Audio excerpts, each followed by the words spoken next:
અને રાજ્યમાં ગરમીનો પારો ફરી ઊંચકાયો છે। રાજકોટમાં 41 ડિગ્રી તાપમાનનો પારો પહોંચી ગયો છે। ઉકળાટ સાથે ગરમીથી લોકો પરેશાન થઈ ગયા છે, ત્રસ્ત થઈ ગયા છે।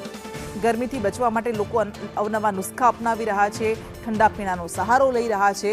તો લોકોને બિનજરૂરી બહાર ન નીકળવાની સૂચના આપવામાં આવી છે અને વધુમાં વધુ પાણી પીવા માટે આરોગ્ય વિભાગે સૂચના આપી છે। તો કાળઝાળ ગરમીનો સામનો લોકો કરી રહ્યા છે। વધુ વિગત સાથે સંવાદદાતા મયુર સોની આપણી સાથે જોડાઈ ગયા છે। મયુર, 42 ડિગ્રીને પાર તાપમાનનો પારો પહોંચી ગયો છે અને હજુ તો 45 ડિગ્રીને પાર પણ જવાનો છે, કારણ કે આ તો હજુ એપ્રિલ છે। રાજકોટવાસીઓ કેટલા ત્રસ્ત થઈ ગયા છે ગરમીથી?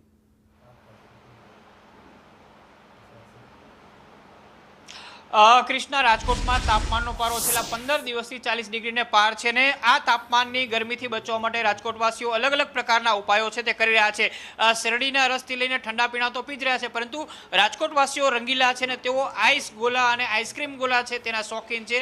અમે એક શોપમાં આવ્યા છે કે જ્યાં લોકો આઈસ ગોલા દ્વારા પોતાની જે ઠંડક છે તે મેળવી રહ્યા છે, ગરમીથી બચવાના ઉપાય કરી રહ્યા છે। અહીંયા આ પ્રકારે જો આઈસ ગોલા બની રહ્યા છે અને આ આઈસ ગોલાની સાથે નેચરલ ફ્રૂટ જ્યુસનો ઉપયોગ થઈ રહ્યો છે અને લોકો છે એ આ પ્રકારે નેચરલ વસ્તુઓ છે તે પીને ગરમીની સામે રાહત મેળવી રહ્યા છે। આપણે લોકોની સાથે વાત કરશું। શું કહેશો, જે પ્રકારે ગરમી છે, તાપમાનનો પારો 40 ડિગ્રીને પહોંચી રહ્યો છે, તમે પણ ઉપાય કરી રહ્યા છો અલગ અલગ પ્રકારના?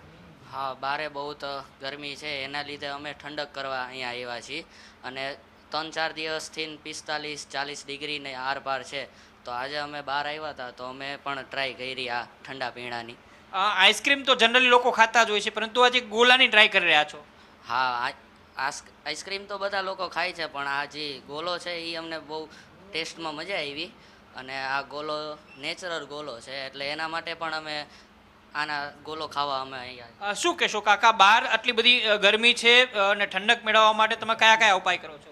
અમે તો સાહેબ બહાર આઈસ્ક્રીમ ખાવા નીકળ્યા હતા અને 40 થી 42 ડિગ્રી તાપમાનને પારો છે। પછી ત્યાર પછી અમે નક્કી કર્યું કે લાઈ જ્યુસ બનાવી અને ગોલા લાઈ આપે છે, તેનો ટેસ્ટ વધારે છે, તો રાજકોટવાળાના શોખીન છે તો અમે ગોલો ખાવા અહીંયા રીતિ સીધી કૃષિ તો જે પ્રકારે બહારથી આવેલા લોકો હોય છે એ પણ આ પ્રકારે અલગ અલગ જે વાનગીઓ છે, ખાસ કરીને ઠંડક આપતી વાનગીઓ છે, એનો ઉપયોગ કરતા હોય છે। આમ પણ રાજકોટ ગોલા અને આઈસ્ક્રીમનું હબ છે। આપણે અહીંયા શોપ વાળાની સાથે વાત કરીએ, ગરમીની અંદર તમારી ગ્રાહકી વધી જતી હોય છે, શું કહેશો?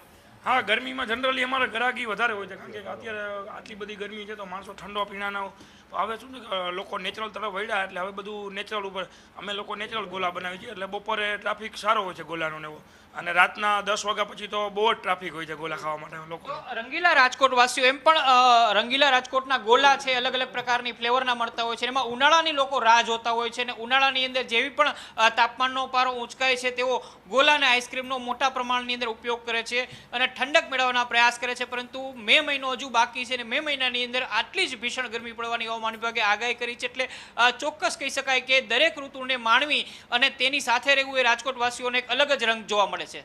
જી બિલકુલ મયુર, આભાર આપનો। ઉકળાટ સાથે ગરમીથી લોકો પરેશાન છે અને એમાંથી મુક્તિ મેળવવા માટે અલગ અલગ પ્રયાસો કરી રહ્યા છે।